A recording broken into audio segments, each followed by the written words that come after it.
This is the Fatty Joe Show, coming to you from Casa de Carrie, deep in the forests of Nutmeggerville.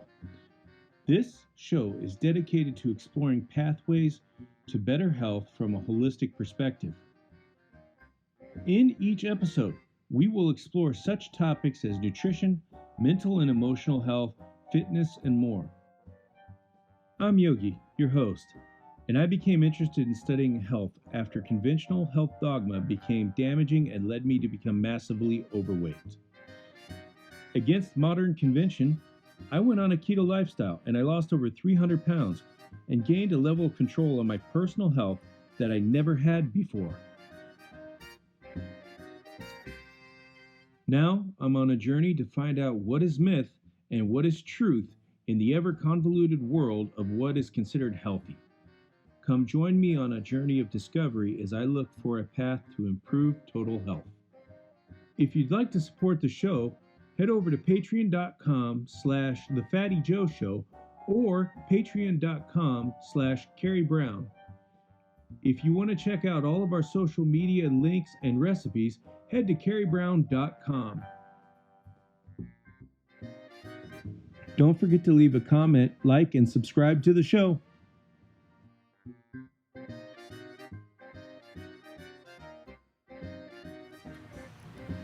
Hi, I'm Moises Reyes. I'm 26 years old, living in San Antonio, Texas, where I work at Jump Flip Land, and this is my submission video for American Ninja Warrior, Season 10.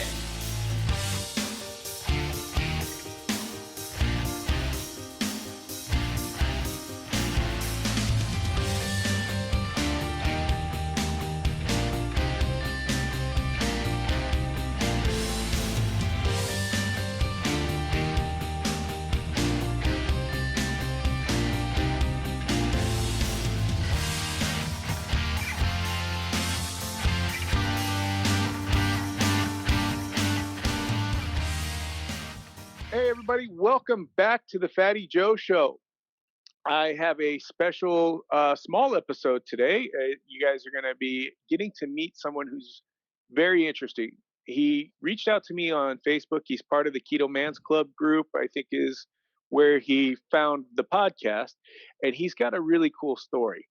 We often talk about keto for weight loss and things like that, but he has been using keto to deal with rheumatoid arthritis, which is an autoimmune condition. And this is a young man. You would normally think arthritis for older people and stuff, but this is a young man. He's not what you would think he'd be old enough to be dealing with arthritis. And he is also working to be a contestant on the Ninja Warrior TV show, which is really cool. Have you seen those guys? They're like real life Spider-Men bouncing around or Spider Women bouncing around. So it's really cool. It's something I love to catch and watch every so often. And I'm always amazed by people that are capable of doing sports that I'm not able to do. So I want to go ahead and get into this. And I am going to call on Moises to give himself an introduction. Let us know who he is, and let's hear your superhero origin story. All right. Appreciate that, man. So my name's Moses Reyes, and I'm 29 years old. Live in San Antonio, Texas. I'm from a small town, Uvalde, which is about an hour away. But this is like the biggest major city near us. And so yeah, so I'm dealing with rheumatoid arthritis currently, but so I guess I can just go back to the beginning, or not the beginning, but so I always loved Ninja Warrior since I was a kid. There was, original G4, watched it. I was around 11 years old, and I always thought, man, that's super crazy. These guys go to Japan. At the time, they were going to Japan, these Americans that were first getting to try. And I thought it was crazy, and it was amazing. So I had, when I was younger, I had thought, man, that would be amazing to do. I really love this show. I really love the concept of, getting strong and doing something. It literally is like superheroes. Spider-Man is funny. You mentioned it. Spider-Man is my favorite superhero. So, of course, you see these guys, you're like, man, that's literally, they're small, they're lean, but they're just super muscular, and they're fast, and they're agile, and they swing, and they climb, and they jump, and all of that. It's insane, right? So around like 19 years old. I'm seeing these guys that are coming out of like California, Miami, these guys that are doing parkour, and I find it like, oh, what is this, parkour? I start watching G4, and there's like doing, there's Ninja Warrior, but then there's this show called Jump City Seattle. Well, I see there's a guy on there. His name's Jeremy Sanders, one of my great friends. He becomes one of my great friends, but at the time I see him on the show and it says he's from San Antonio, Texas, and I'm like, oh shit. Like, wow, that's crazy. That's, it's right here in town. So I'm like, okay, I got to find this guy. So I look up, he's got a gym that's like here in San Antonio, not that far from where I live. It's on Bandera. At the time, it was on Bandera, which is not very far from where it is. Actually, Hebner. It's on Hebner, and it was not very far from where I live, probably about 3 miles. So I'm like, man, I got to go. So I go and meet this guy. And the craziest thing is because when I was younger, right, you have like your friends at school, but they're not really your friends, right? It's kind of weird because you meet cliques. It's like the jocks. They have like those jocks. It's the jocks. They're their little clique. And you like, I skateboarded, and skateboarders all had their little cliques. And it wasn't like something you meet someone and they're like, oh, they instantly inviting you. It's kind of like, who are you type of thing. Well, I didn't get that with Jeremy at all. I come into the gym and he's just like, yeah, man. I tell him like, I saw you on TV. I want to train for Ninja Warrior. I saw, you do your thing, and I thought it was really great. And he's just like, yeah, man. And he's like, oh, you can come here, and we do meetups every week. And, it was just weird because he had this energy about him. And it was just like, this inviting energy of something I'd never really experienced in life up until that point. And so I was just like, man, I went into this world thinking like, okay, I started training, started getting strong. I was probably at that time around 220 pounds, right? And, but I lost a lot of weight because I wanted to do it. So I got really lean. I got down to like probably like 170-ish during that time frame, and I was really strong. Well, ended up meeting the girl who ends up becoming my son's mom. Once I get involved with her, I kind of just stopped training. I kind of lose interest because at the time you had to be 21 to compete. I was only 19, so I couldn't even submit a video for 2 years anyway. So I got just lazy, and then life happens, and then you have a kid, and at that time I started getting depressed. I wasn't really active, and I just started gaining weight. I started gaining weight and gaining weight. And what ended up happening is basically me and my son's mom split up. And at that time, I'm depressed, moving back in with my parents, and I'm just like, man, I don't know what to do. So I remember going. This is like that crazy moment in life, right? So I remember going to the HEB, which is like the grocery store here in Texas. This is a great grocery store, and I end up going. And I remember looking at the scale. I go to the scale, those little scales where you can weigh yourself and do like your blood pressure and all that. So I do the little blood pressure. I think it says like average or whatever. But I remember looking at the number. And it said 297 pounds, 297.6, 297.6. And I was just like, what, where did I go? I, two years prior to that, maybe I was, no, yeah, 2 years prior to that, I was 170 training for Ninja Warrior, and now I'm, almost double that weight, right? And I don't know what's going on, right? So I'm just sad. I'm depressed. I don't know what to do, right? So I leave the store. I think I've grabbed like chips, soda, whatever, right? I go to the car. Well, right next to there is a big ditch, this huge ditch, right? So I go walking, and I'm just thinking, I'm like, man, it's like a Thursday night. I don't know. I have to work in the morning, but I'm just like, I'm sad. I just want to walk. So I go into the ditch, right? And there's a huge wall, like 3, 4 stories tall. And the way it is, because it's like by a highway, there's a highway that goes down, and it's at an angle where as you go up the highway, it just gets higher and higher. So I go up to that wall, I go sit up there, and I'm just like, like I'm sad. I don't know what I'm supposed to do with my life. I don't know why I'm here. Like I feel like I lost everything, right? And I'm like, there's no way like I'm coming back from this. So I have this ugly feeling. I'm like, you know what? I can just sitting on this wall, several stories, whatever. And I'm like, I could just lean forward, I could fall, and I could just be done. Like, and I'm not feeling sad anymore. I'm not dealing with this pain. I'm not doing anything. But something inside's like, nah, don't like something ugly, cold feelings in the pit of my stomach. So I'm like, okay, I'm gonna leave, right? So I leave.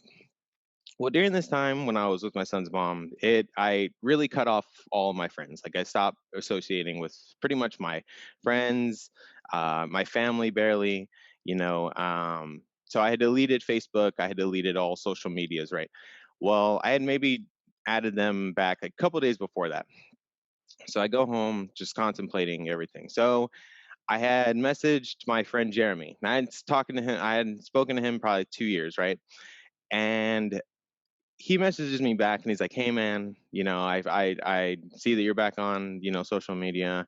I see that you've gained some weight, and I don't want you to feel like, you're going to be judged. I want you to be able to come back into the parkour community and feel like you can feel like you're accepted, and we're not going to judge you. You're going to get back on, your track." And I was just like, it was literally like that moment, that Yeah. I I never been the person that's like been super religious, but there was like that moment I was like, I could just whatever. And I asked like in my mind, what's gonna happen? Like what do I do? But then it was like bam, like right after that, I don't do that, and it's just like clicks. This is what you have to do. So I contemplate the next day. You know what? I did all this, almost 300 pounds, but like, is that going to stop me? Right? No, it's not. I was gonna try it for Ninja Warrior. That's what I wanted to do, right? That's why I wanted to do parkour. And the whole reason I did wanted to do parkour was all the greatest people from America were coming from parkour, right? So that's why I got into parkour, and I love it. But it's one of those things. That's where it was, and I was like, well, why did I do it? That was so ninja. So that's the goal, right? So if parkour was there and this is reaching out because of that, and mine, I need a goal, right? I'm almost 300 pounds, but I'm not going to just like stop. I say, all right, so that's the goal. So ninja, right? Ninja's the goal. What's the goal? To make it to Vegas, right? Because that's the finals. So I tell myself that's my goal. I'm gonna make it to Vegas. I'm gonna be one of those 100 people that gets to go. Because if I can go from where I'm at now to one of those 100 people, then like I've done it. Like I've overcome the odds, right?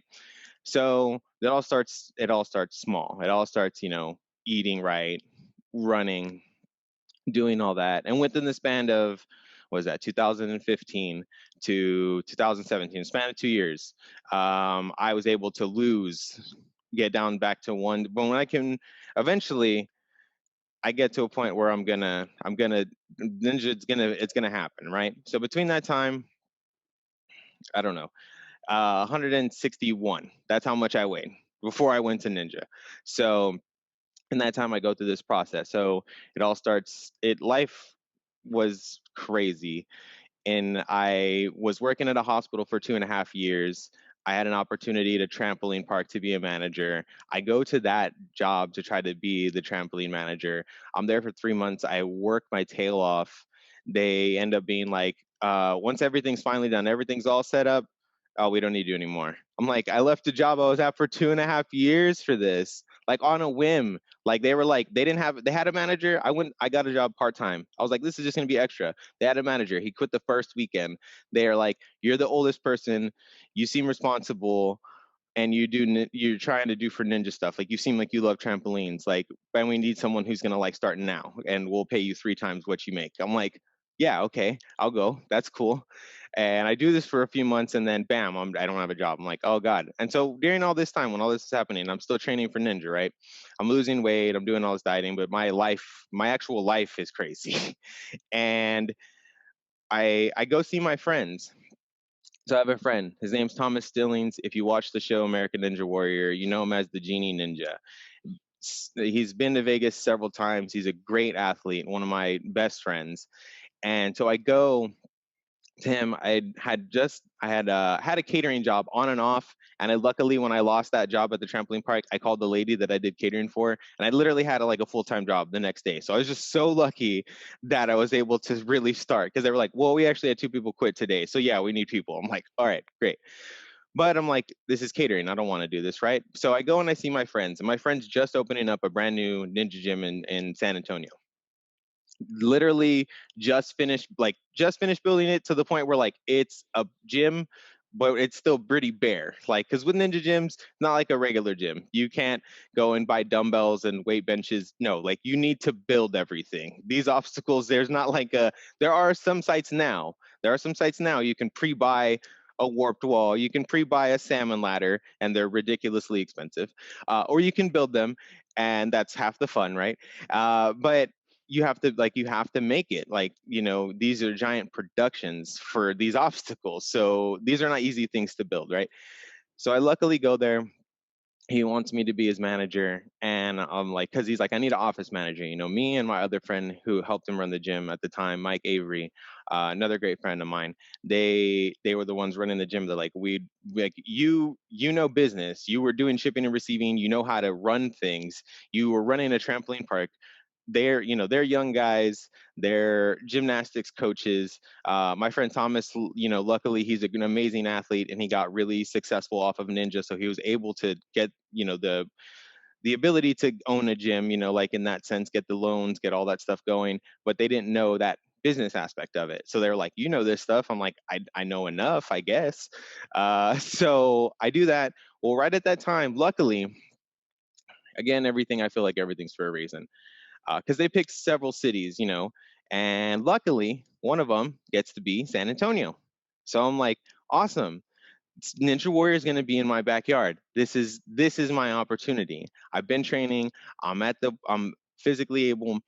So a couple weeks before, because the way it works with Ninja is you make a submission video, right? You make a submission video, and thousands and thousands of people submit these videos, like a lot.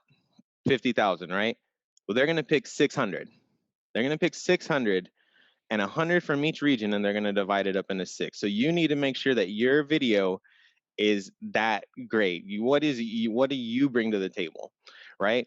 I submitted, and I admit the first submission video I made was probably not the best quality. So I'm not upset that I didn't get picked. So, but luckily, this was the year. I like that year I submitted, but I didn't probably do a great video. So this year it's going to be here. And the only other way, if you don't get picked, is the walk online. And so what's the walk online? You walk on, right? You go to the show, and you do it. And then you think it starts like what? The day before? It should, maybe. But it started getting crazy with people because they started the walk online where once they knew where the city was, I'm going to go start the walk online a month before. So I'm going to drop my whole life to go do this walk online. Well, luckily, right, there are people that can do that. Luckily, the two people that decided to do that for our city came into our gym because we were one of the only gyms in town. So then they tell us, oh, yeah, we're starting the walk online, because it's like, I don't know, maybe almost 3 weeks probably before the actual Ninja Warrior date. So they're like, yeah, we already have this many people. Like, they have 6 or they have 7. No, they have 7. So I'm like, all right, well, I'm in. Cool. So then now I'm number 8. I'm like, awesome. And the thing is, it's like, even though it's unofficial, whoever starts it, they email production, the actual production for ATS. But ATS is the company that does American Ninja Warrior. So they email them, hey, I'm unofficially starting the walk online. Now, this went great for years up until like a year after our season. But basically, just someone would unofficially start it, and then everybody that started going to that city would go, and they would add on to their line. And basically, like, that's how you get another shot on the show. So I luckily was part of those people that got another shot on the show. And that's how I got to compete initially. So, and you still have to go through all like the regular rules, and of course it's a show, so they have to film you and stuff, and then they have like the walk on stuff, right? So I get to go. I find, I get to compete. So like I feel like my whole everything that I've done up until that moment, right? I've lost 140 pounds. I'm like, man, this is it. So I go and I get to compete, and I make a technical error and falling on the 4th obstacle, wait all night to see if I can qualify for second night. I don't qualify. So afterwards, training that whole next year, right? So I'm like, I'm going to make it back, because I'm like, I made it to city. I got to compete, right? I got to compete, but my goal wasn't to, my goal was to compete, yes, but my goal was to make it to the finals. So I didn't achieve my goal. So I'm trying to compete. Well, I ended up breaking my ankle. right? And I didn't realize it was broken. I just thought I rolled it. Like I was walking. I was actually walking at the time at the mall, and I just stepped funny, and I was like, and I felt like like a little crunchy crack, like if you're squishing a chip. And I'm like, that didn't feel good. And then instantly I'm like, oh, I'll try to put weight on it. And I'm like, I can't. I'm like, no, that hurts a lot, a lot, a lot. So I think it's okay. And I'm like, it's not healing and it's just not getting better. And that's when I'm like, man, okay, so maybe this is something more serious than just like a roll. So I ended up like still working on it. And I find out like later, because like I didn't have insurance at the time, I couldn't really go to the hospital to see like how it was. I was just trying to ride it out, and I started having pain in my hip too, and I was like, man, why does my hip hurt so bad? Like this, it hurts a lot. Like I mean, I've broken bones before, I've done all this stuff, and it never hurt like that. And I ended up going to the hospital, and they're like, yeah, you have a golf ball size amount of fluid built up in your hip joint socket, and that's why it hurts like that. That's why you can't move. It's why it's in such pain. I'm like, oh man. So they end up having to do all these scans and all this stuff. Well, they say I have a cam lesion, which is basically a flat spot on your hip joint, like the ball of your hip that goes in your hip joint socket. So it's a flat spot, and since that flat spot, your hip rotates every time you're walking. It's a point basically, and it's just carving the cartilage that's in my hip joint away. And I'm like, man, so between then, I'm trying to find a whole path to get like an orthopedic surgeon. And they're doing all these tests. And I go to so many labs, so many tests. And I'm trying to go from one doctor to another because my insurance doesn't cover it. So the new doctor's like, no, we need to run these other tests. I'm like, I'll go in. And they come back and they're like, yeah. And then, like my knee starts hurting too. And I'm like, my knee swells up and I have to go get my knee checked. I'm like, man, is it like because my hip and my ankle were hurt and now my knee was like trying to take extra stress for them and that's why it starts hurting? And they do all these scans, and then one of the scans comes, they're like, no, this isn't, I mean, you have a cam lesion, that's a thing, but this isn't, all this stuff that's going on isn't caused by that hip defect or the broken ankle. It's rheumatoid arthritis that hadn't been diagnosed. So after all that, I'm like, well, gosh, now I'm just like, I'm broken. Like, what do I do? So I'm having to find, I'm like, at this time, like when I was big, I got so big because when I was sad, I'd just eat all the time, like all the time. I'm sure you were big too, man.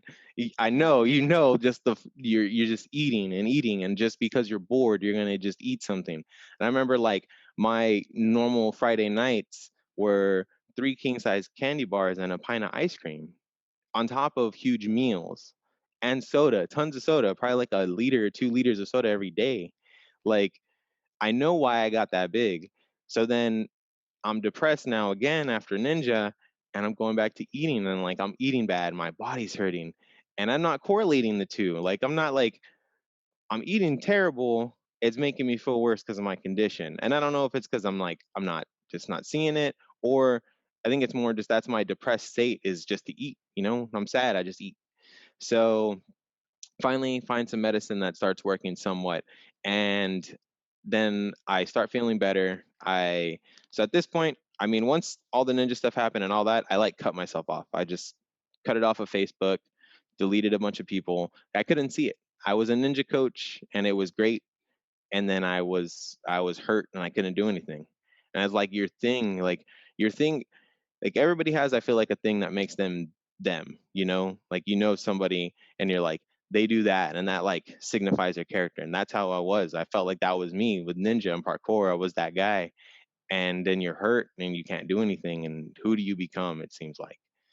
Yeah, I And know that feeling very well. Before I was a truck driver, I did pro wrestling, and it was part of who I was. It's part of who I got known for, even though I did it for a very short time. But I was the big guy. I was an athlete. I was this powerhouse. I got hurt in a car accident, and next thing you know, like you, down. So I know exactly where you're coming from. And I mean, barely could move. And I've seen guys with rheumatoid arthritis before, and like I know guys that could barely get out of bed, in the morning because they hurt so bad. And and I know that feeling well. So what was something you got this diagnosis, and now you're actually treating rheumatoid arthritis with diet, right?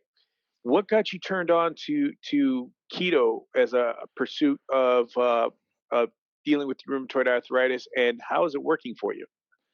So so the biggest thing I think for me is I needed to get to the point where I was like, okay, diet. I needed that breaking point, right? So with the whole COVID, I started drinking a lot, and there was a point at which I was like, man, I just feel terrible. My body always hurts, and I was like, you know what, diet. Maybe it's I'm drinking a lot, and I'm eating bad, and it's got to be diet, right? So I I start trying to do the, you know what, I'm like, you know what, I start looking up just regular rheumatoid arthritis, best diets for rheumatoid arthritis, Google search, right? So one of them comes up. I think, man, it's one of the really popular YouTubers is a doctor, and it comes up. It says like best diet for keto, and it ended up being a diet for rheumatoid arthritis, and it ended up being like a link to one of his keto videos. And I started watching. I was like, all right, might be something to this, right? So that was maybe a week before I went back to the Ninja Gym, and I feel like healthy enough. I'm dieting. I'm definitely feeling a lot better. Just doing all natural diet, right? All natural, no additives, all the meats, like, all the all natural, no preservatives, right? No sodas, anything like that, right? So I go back to the gym. Well, there's a guy there. He's a doctor. His name is Dr. Seta, and he tells me when I'm telling him about my rheumatoid arthritis, he's like, "You need to do keto." He's like, "You need to do keto. You need to do it for 3 months, and it's gonna change your life." And I'm just like, he's like, every doctor is gonna tell you take this, take that, take this, you know, because they want to sell you this is their medicine. That's their job as a doctor. Ultimately at the end of the day, that they're selling the product. They want you to take the medicine, right? So and then I was like, I remember that video I had saw. I was like, okay. So I was like, you know what? And he tells me, but you need to have also a lot of probiotics. So he's saying like, like the whole fat yogurt and everything, which is terrible. It's so hard to eat. But probiotics, right? So I'm like, you know what? I'm gonna do this keto thing. What is it? Just eggs and meat, and I just can't eat anything but that, right? And avocados. I've got to eat like so many avocados, and Oh, the humanity. yeah, I know. Well, right. So it's just like, but I can't have, all these other sugary things that I love, or grains or anything, right? Bread, God, because bread is so great. But man, I start doing it within 2 days. Like I was already starting to feel better all natural. Within 2 days, I can start visibly seeing the inflammation of my knee. And my knee is like the size of a coconut. Like it's huge, gigantic, right? And I'm like, man, I can move so much better. There's not as much pain within just days of it, right? And I'm like, oh, this is the cure. And I was like, man, what, like, this is what I've been searching for. So I started doing this diet, and one of my friends, Joey, he's a reporter here in town for, I think he does for oh gosh, I feel bad. I think it's NPR. And he tells me about the keto group because I post something about keto. I've been doing it a couple of days or something, and he tells me about it. And he's the one that tells me about the Keto Men's Club, and that's how I got in contact with the Keto Men's Club.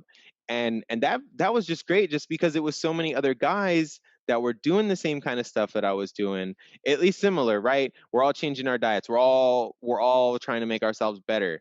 And it was encouraging because I'm like, okay, so I'm not crazy. Because a part of it is like, is this like a placebo effect? Am I just eating all this like eggs and stuff, and I'm just like, my mind's telling me that I'm getting better, but I'm not really getting better? But then I see everybody's results in this group, and I'm like, okay, no, like there's something to this. So Yeah. I mean, it was crazy. So as I start doing this, I start backing off some of my medications that I'm taking, uh to see, like, is it going to stay the same? Is it going to get better? Is it like a combination? And I so far successfully, I've not taken one of the ones, which is an injection, and I've been feeling better than that I did before. And I wholeheartedly believe it's because I'm not eating a whole bunch of inflammatories that are all making my joints feel like lava.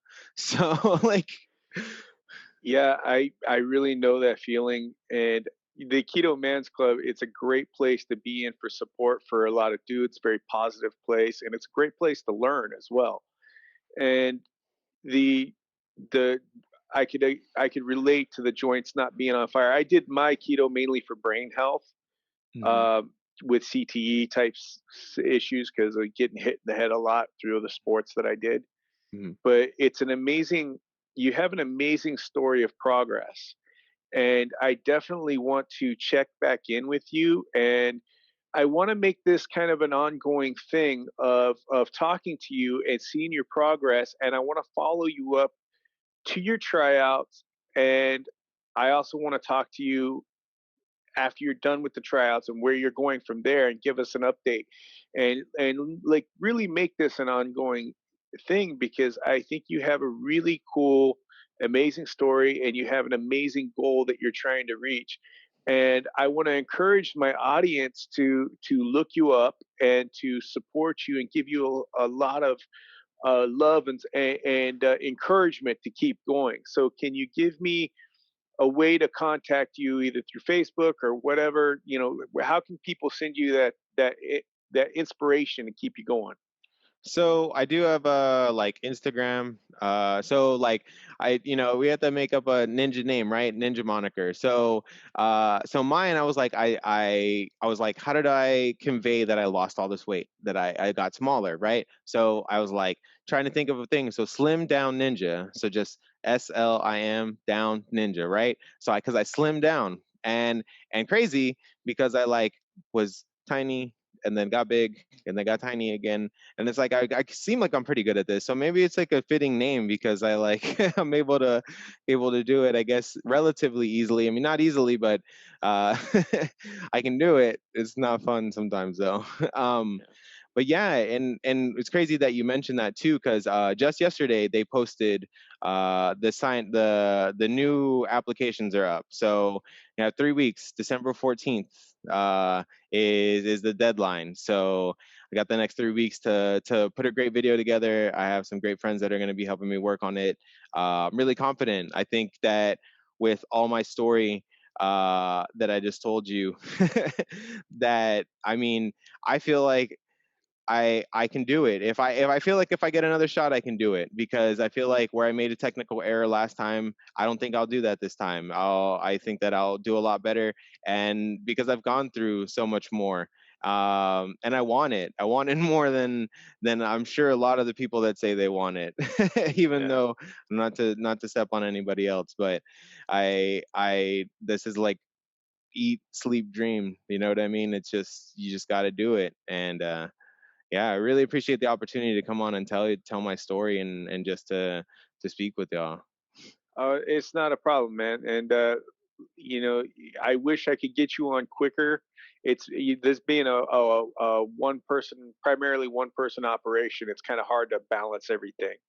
But I want to, everybody who's watching on the YouTube version, stay tuned after the show because we're going to do a little montage of Moises in action, and you can Yeah, I'm see gonna this send y'all dude. some good stuff. Yeah, we can see this dude bouncing around and doing some crazy things. So we're gonna definitely check it out. So the YouTube version is gonna go a little bit longer because you can have that montage. I want to thank everybody for joining us on the show and hearing Moises' incredible story. I I want this to not only you follow Moises, but I want his story to inspire everybody out there who's trying to make health changes, who's got issues that they're dealing with, and who also have dreams to pursue, and they have to pursue through medical issues and things like that. Know that there's alternatives out there. There's ways you can treat yourself, and to keep pursuing your dreams. I also want to let everybody know that this episode is always, as all these episodes are, really sponsored by our Patreon group. You can go to patreon.com/Carrie Brown or patreon.com/The Fatty Joe Show, and the Patreons keep the lights on. They keep everything moving, and the more people who support, the more we can make improvements on the show.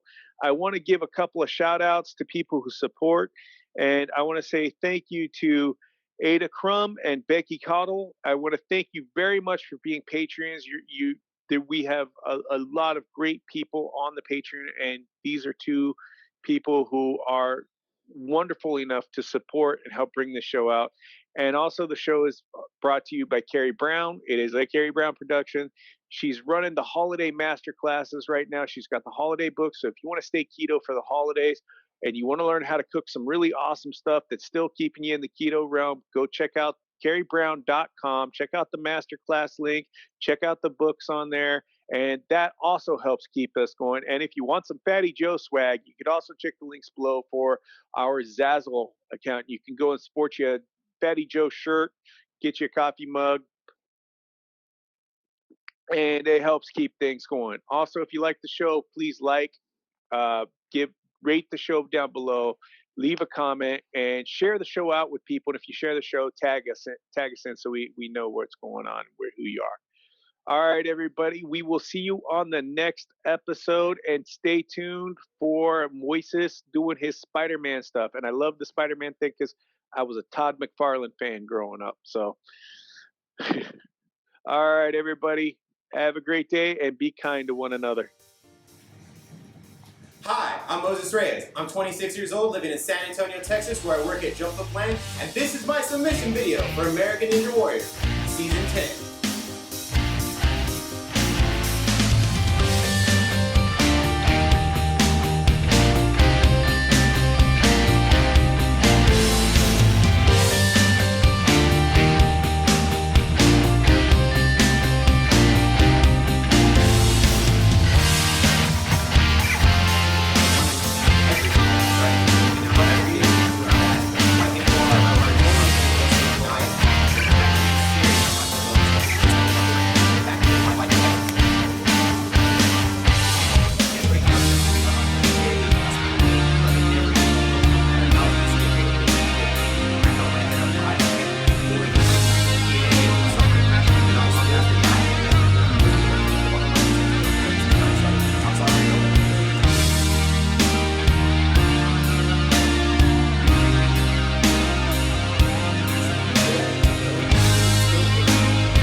Thank you for joining us on the Fatty Joe Show.